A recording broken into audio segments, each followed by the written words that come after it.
All right, let's jump back into Illustrator and learn how to export these and send them as a final file to our client, or in this case, it's for ourselves, but hey, it's good practice. All right, so let's jump into Illustrator, and what I want to do is we'll go to File, Save As. I'll jump over to my Finals folder, and inside of there, we'll jump over to the EPS folder, and I'll change my format down here from Illustrator to Illustrator EPS. And we want to use the artboard, so I'll click on that. We'll use all of the artboards, and then I'll hit Save. Everything like this is just fine. There is a chance up here at the version you might want to save a legacy format, and that you'll have to, you'll if you go to send this to print or somewhere and they say, hey, we need, version whatever for CS3, well then you could come over here and export that later to give them something they can work with if they don't have the most current version. But typically just leaving it alone like this is fine. So I'll hit OK. We'll export that EPS file, and right now it's going to be writing those out. When I jump back over there, I can see they're here. Now, one interesting thing when you send an EPS out, it actually does 4 files. We had 3 artboards, but the 4th file is a file with all of them in one document. So I usually delete that. So if I hit spacebar, I can do a quick preview and see which one that is. And you'll notice the names too. The names changed. So it exported the artboard name. So this is _details. This is full color. And this is one color. And now this is just the original Illustrator file that we exported, and see it has everything in there. Well, we don't need to send them that, so I'm just going to hit Command Delete to delete that from that folder. Now let's go ahead and export some of these other ones.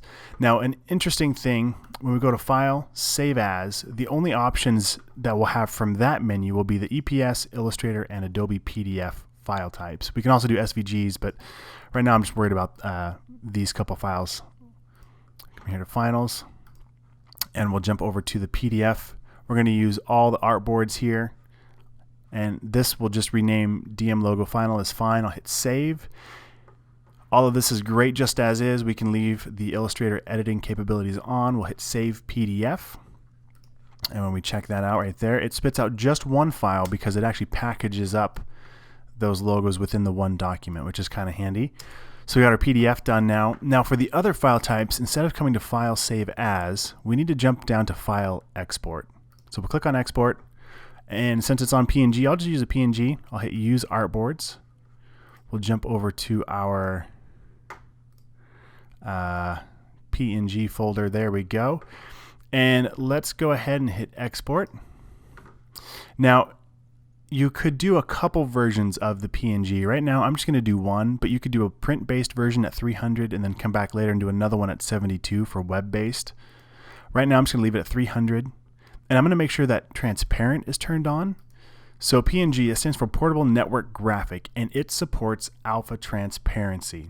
A JPEG does not. What that means is a JPEG will export with a white background. It doesn't know how to make things transparent.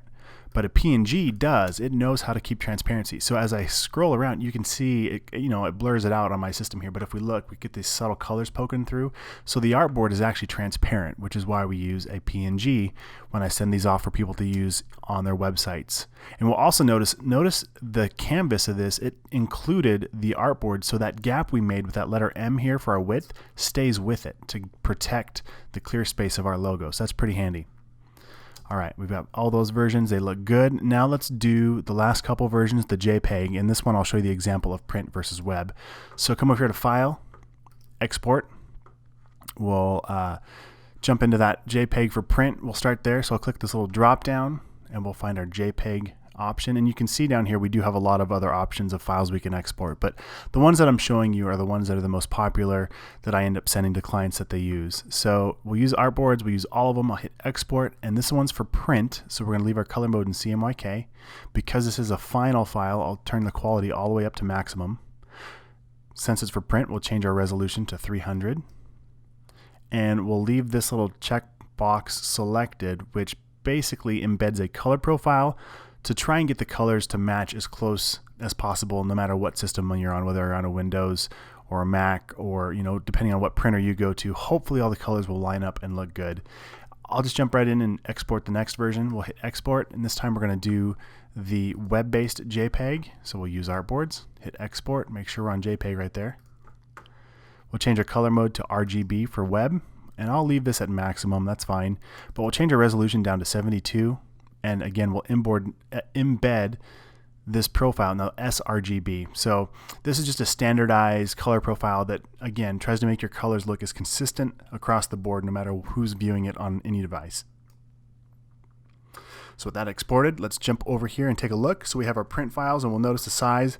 This one's about 2 megabytes, and if we jump over to this guy, it is much smaller at 118 kilobytes. So we've got our print-based versions, and then we have our web-based version. Now, one thing to be cautious of, and maybe even tell your clients, is that when they see the JPEG for print, it is in CMYK. So there's a chance if they look at the colors on their screen, it's going to look terrible. It might look faded and muted.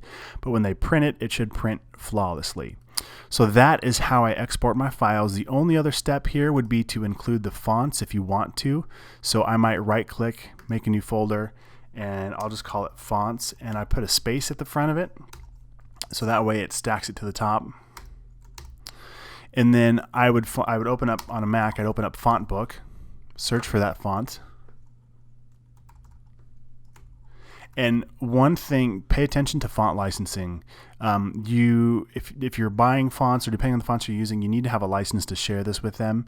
So always follow that practice. But I'm showing you how I would gather my fonts, depending on which font it is and if I can share that license. So I would right-click on this font and I would show in Finder. There it is. I'd hit Command-C to copy. Come back over here, Command-V to paste, and now that font comes with my folder. I'll right-click on that finals file and I will hit Compress Finals. On a PC, I think it's send to compressed or zipped folder. And now we've got a zipped folder, so everything's contained right in there. It's only 9.4 megs, and I would post this either in Basecamp or send it via email. Let's just jump into Basecamp real quick, and I'll go to that logo file that we made.